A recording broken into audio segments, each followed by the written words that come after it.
tonight's study, titled, He Pulled the Plug.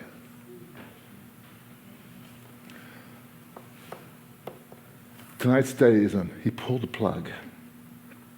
You know, God gave us an incredible, He allowed me an incredible insight during my last teaching that I shared, talking about the 3-in-1 blessing.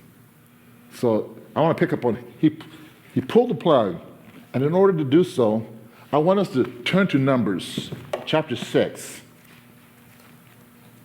For that's where this incredible 3-in-1 blessing took place, but I want to just kind of touch on it as we move forward.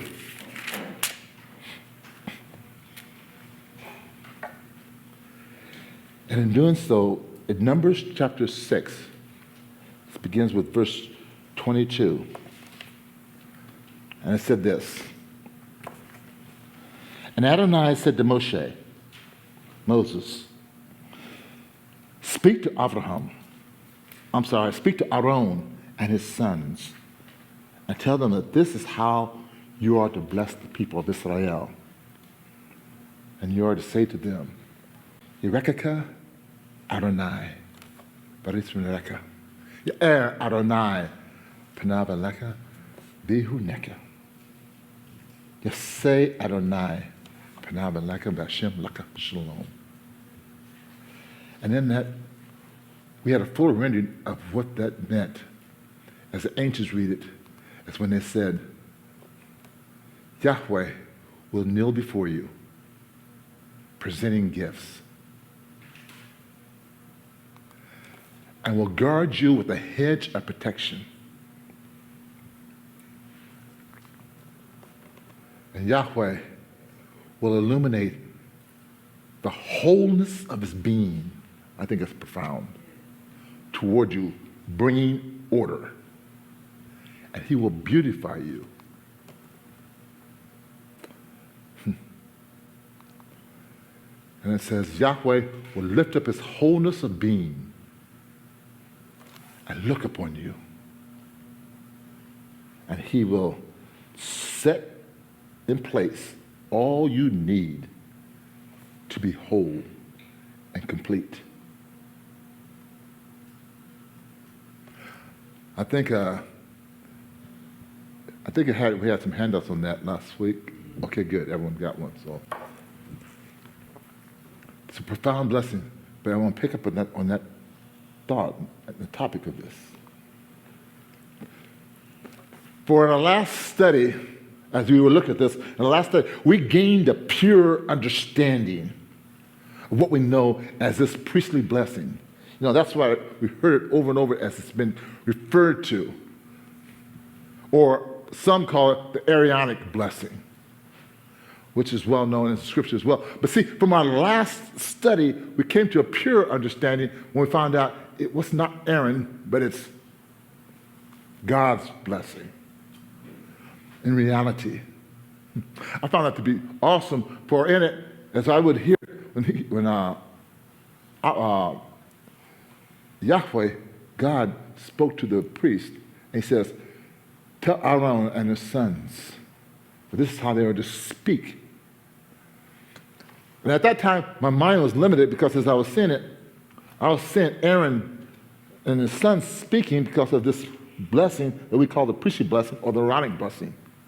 But then I come to the fuller understanding when I seen the backdrop and the depth that came with it.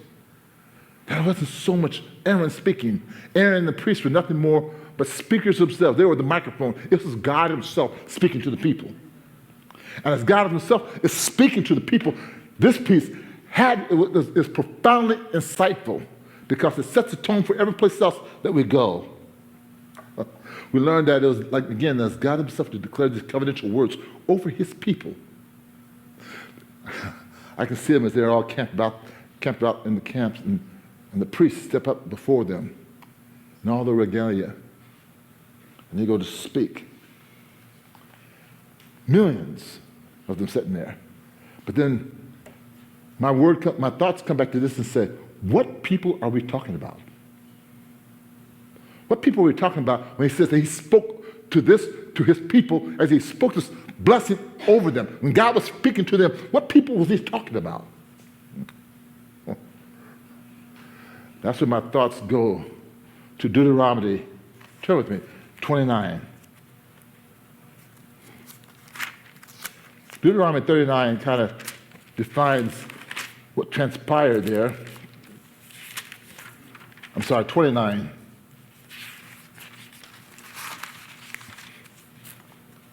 Verse 11, it says this.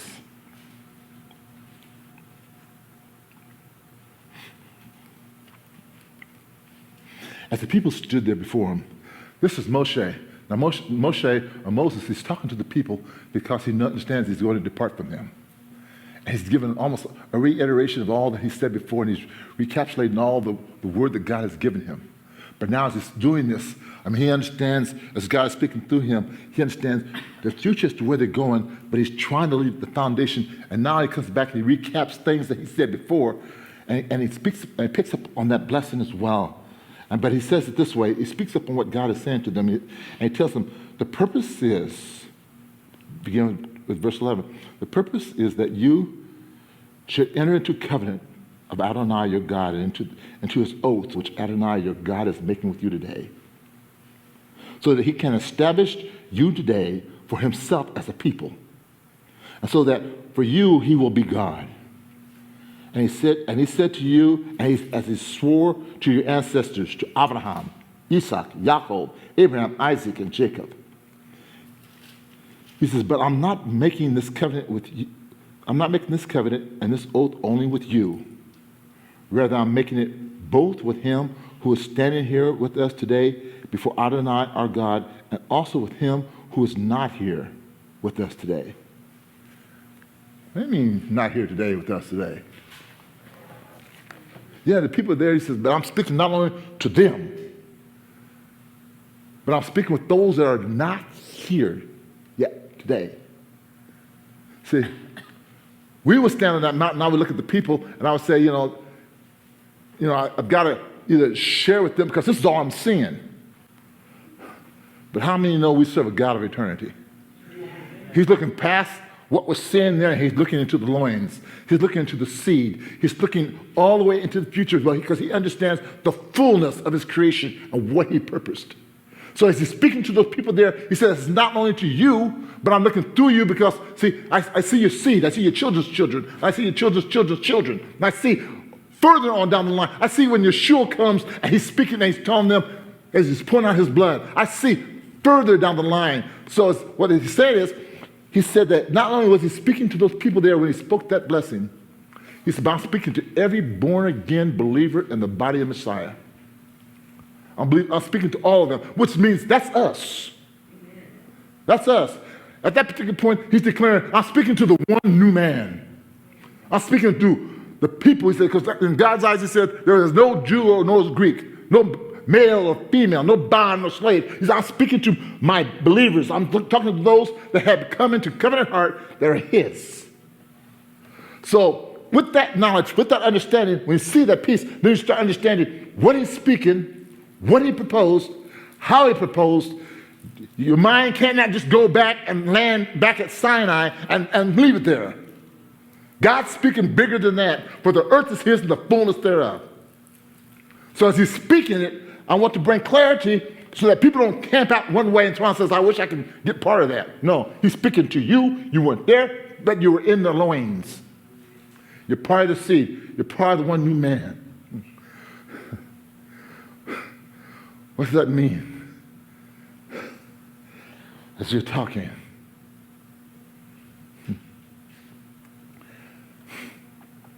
God even gave an example for throughout all of his insight. What I truly believe, as we go through this Edenic covenant and we go through the view of Eden, I see God as he works on creation itself. We went through all that. Where he says, on the first day, God spoke. And he said it was good. On the second day, he spoke into the creation. And everything was being layered upon layered upon layered as he was going through day 1 through day 7. he nailed down that same principle we see as he goes through his covenants. He's laying down one after the other. He lays down the Edenic as we're speaking through and going through this now. And we understand after he goes to the Edenic one, he starts speaking about the Adamic. And then he starts speaking about the Noahic.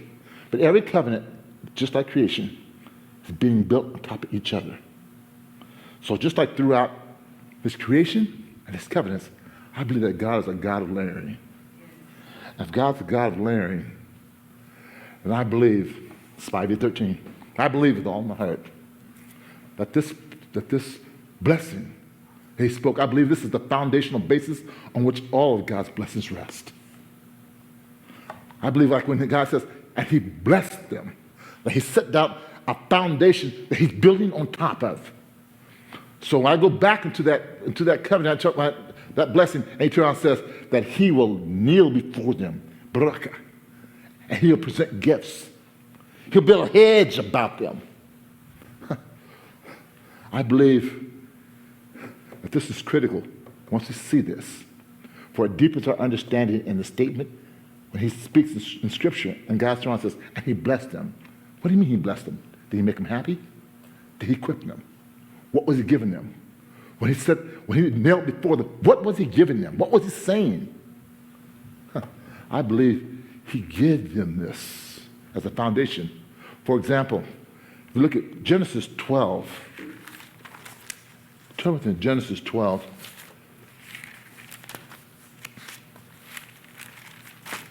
And it says this, 12, verses 1 to 3.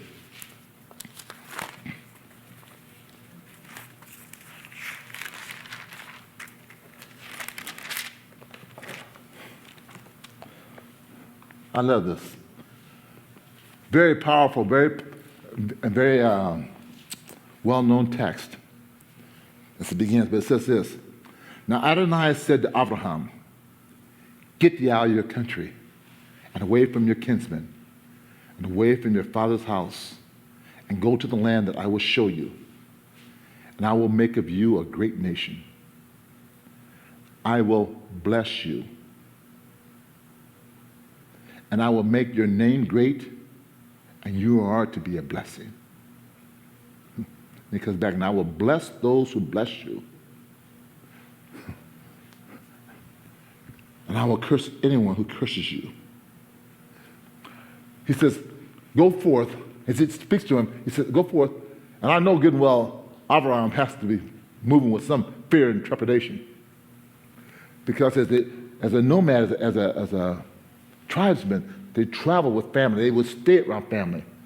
But see, he's pulling them out of a pagan culture. Because in that, he sees his heart and he says, I can shape you. He says, come out from among them. And I'm going to make you a great nation.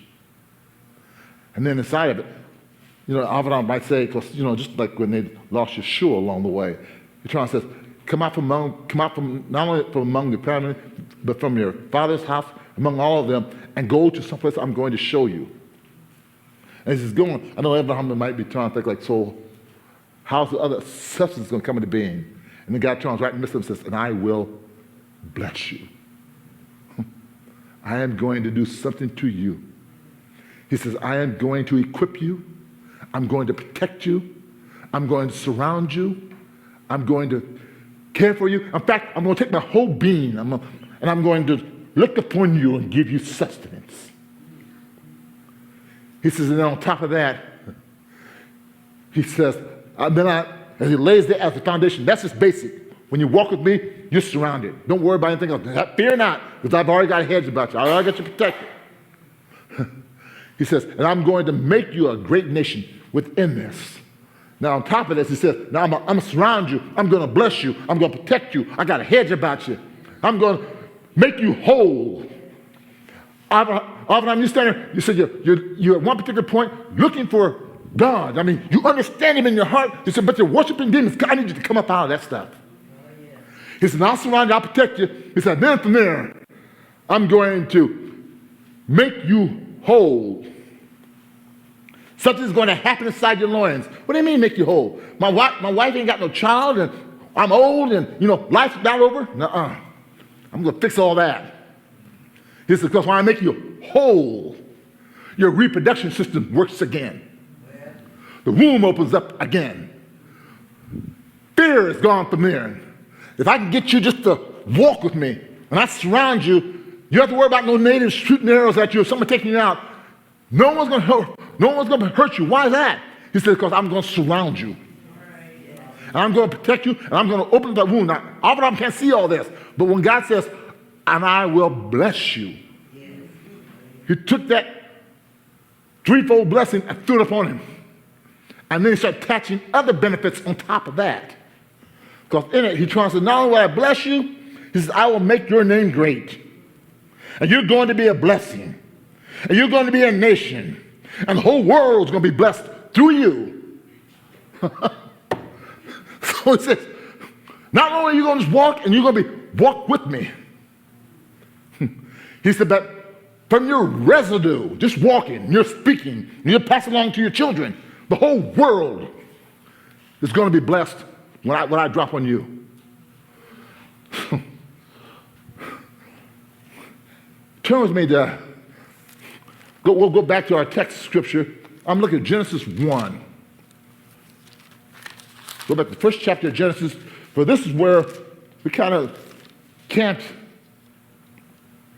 as we're starting to prepare with the Edenic covenant. And in this, again, understanding what he's saying, understanding that threefold blessing. When God says this word, see, I've got to get it in my mind. Well, before I read it, and I'm reading it, and I read it almost like I'm reading the text. But there's always, it's like he drops it and says, and I will bless you.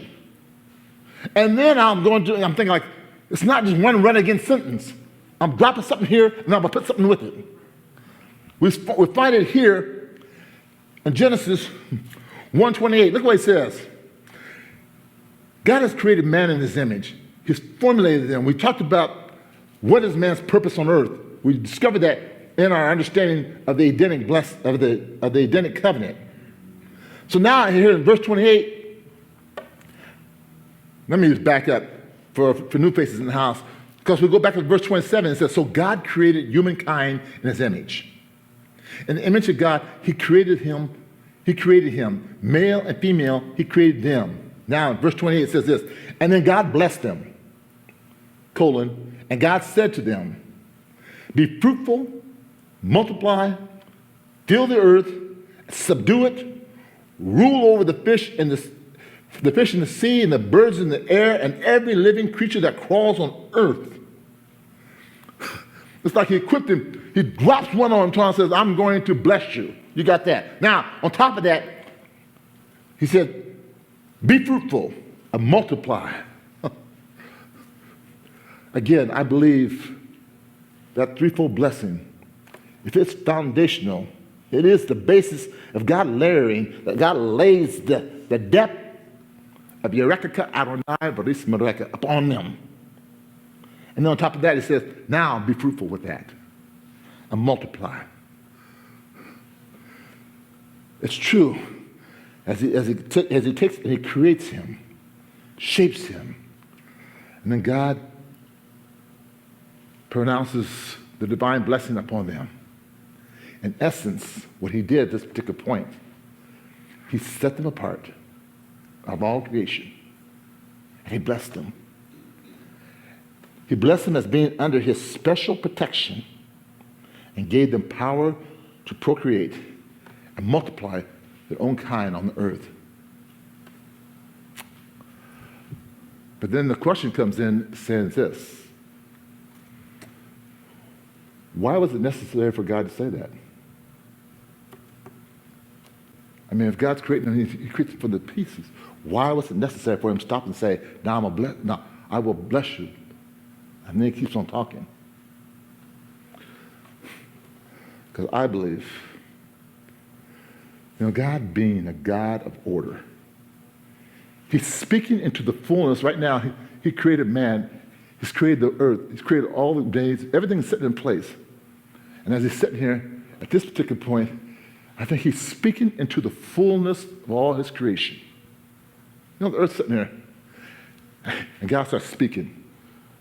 He says, And it starts coming forth, it says, be fruitful and multiply, have dominion.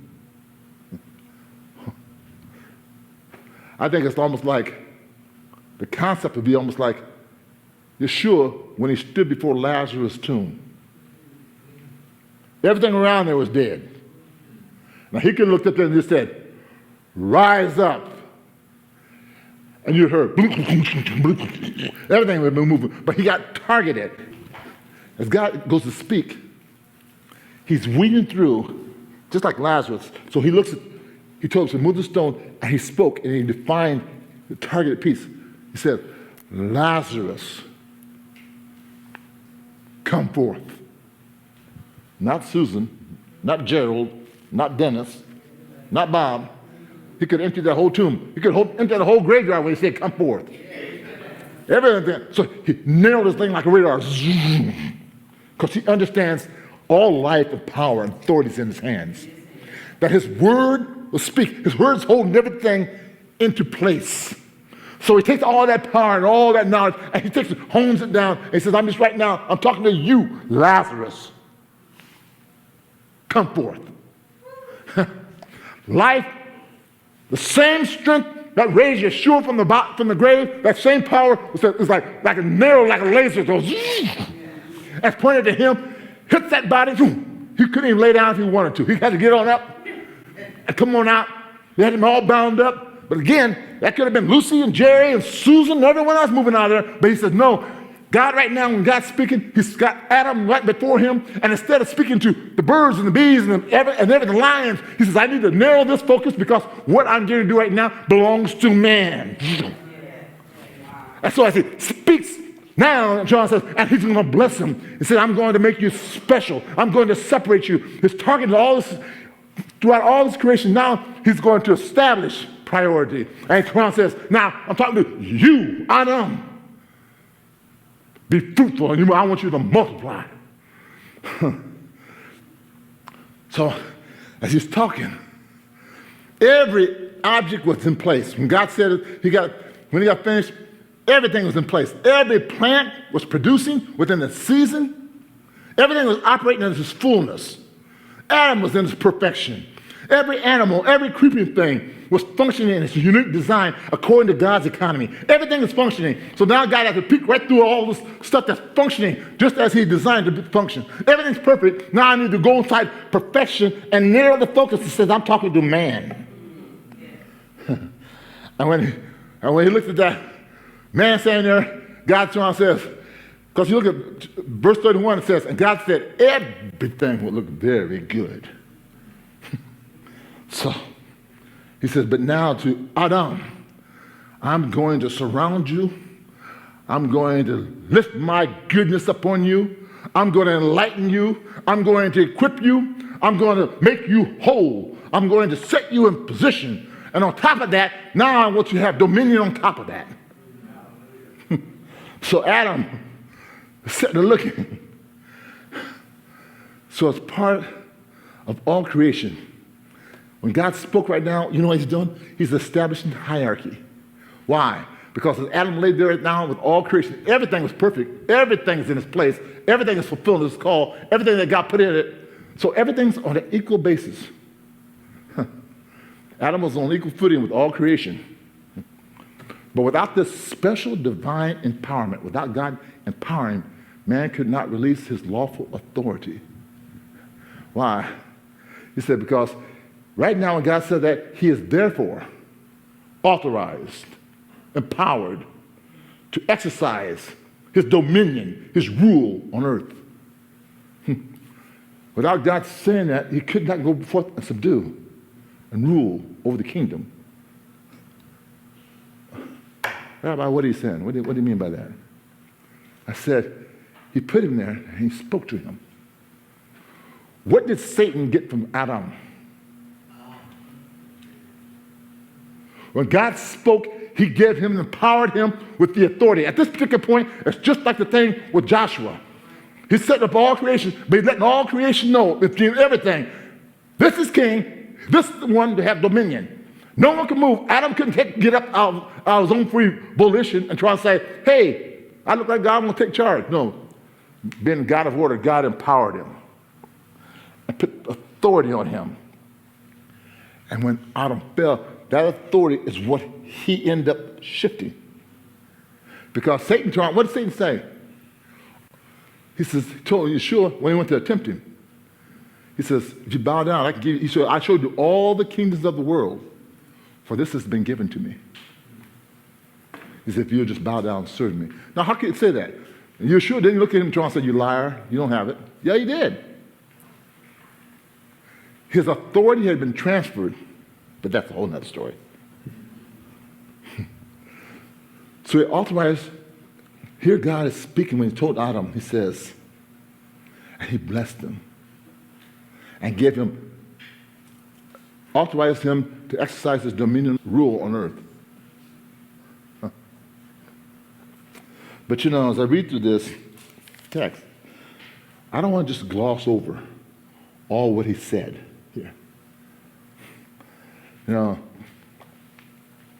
because I need to know, if I understand what we've been talking about, the threefold blessing, I understand what that word barak means, the word baruch, to bless.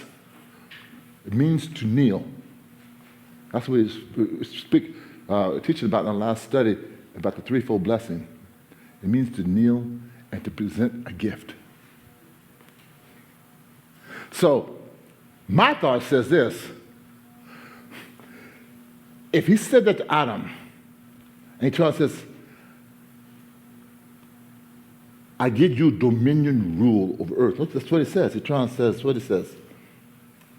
He said he blessed them. First he gives them threefold blessing. And he said to them, now be fruitful, multiply, fill the earth, subdue it, rule over the fish in the sea and the birds of the air and every living creature that crawls on earth.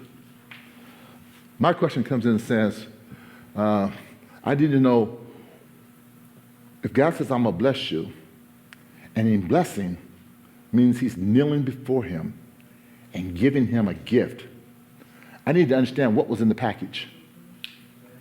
I need to know, I want to take a closer look at it and say, I want to understand, what did God look at him when he tried to walk up to him and he knelt before him?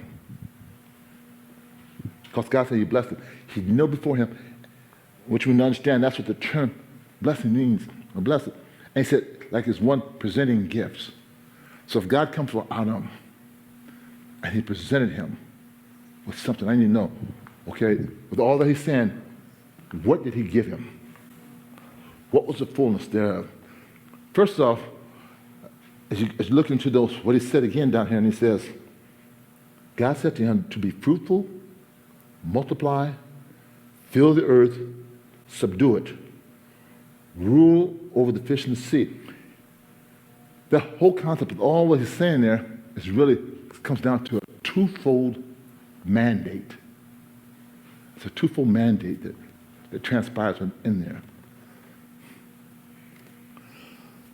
God says he was to have rule. God gave him dominion. This word dominion in Hebrew is the word radah. The Strong's is 7287. You look it up yourself. But he says he gave them dominion. Now when we hear dominion, and so what does that mean? If you go into Radah, you go to the root, it means to tread. Now, this is just one of the words. It means to tread. Now, I want you to understand, when God gave him dominion, and he starts speaking this, these aren't passive words he's speaking. These are kingdom words. The words of authority, the words of power, the words of rule. So when I said to tread, somebody can look and say, what do you mean to tread? You mean like, it's like when he said, I'll give you every place your feet tread as you walk. No, that's one way of treading, but that's not what he's saying here. It's a word much stronger than that. So word tread comes from like how a woman walk over grapes during a wine press. You step, you're trouncing, you're squishing. It's almost like, maybe think of that line that was in the Ten Commandments. If any of you guys watched that classic movie, you remember when, is it Ten Commandments? Yeah. Is that the one where Yul Brynner does this? Yeah, okay. He said he will not set the people free. In that scene, he comes there and he's supposed to set the people free, and they had the document that was going to set the people free. And he stood there with a spirit of defiance. He looked at me and said, I will not let them go. He threw that paper down, he stomped on that thing. I'm sitting there watching him going, whoa, he's supposed to be the villain. I'm saying, that's a bad brother. Anybody sit there and look at Moshe like that? Stood. That's tread. He was king. No one was coming to this place. He stood firm. He took his foot and he says, God says, he claimed it as a king, as giving you dominion. He says, every place you're going to tread, that word dominion, he said, you're supposed to stand strong, stand firm. This is your ground. Your ground. The enemy will try to do a lot of things to intimidate you. If he's going to shake you up, he can have you fear, have you trembling, have you back up because you don't know how firm you're standing. But what God was saying here, when he gives them dominion, I want to tell you the words that he's saying because how he expected man to walk on earth. Not fear and trembling. That's why I keep saying that. That's how come I keep saying over and over. Don't fear. It's your place. You're king. Don't doubt. Walk with affirmity. This is your ground.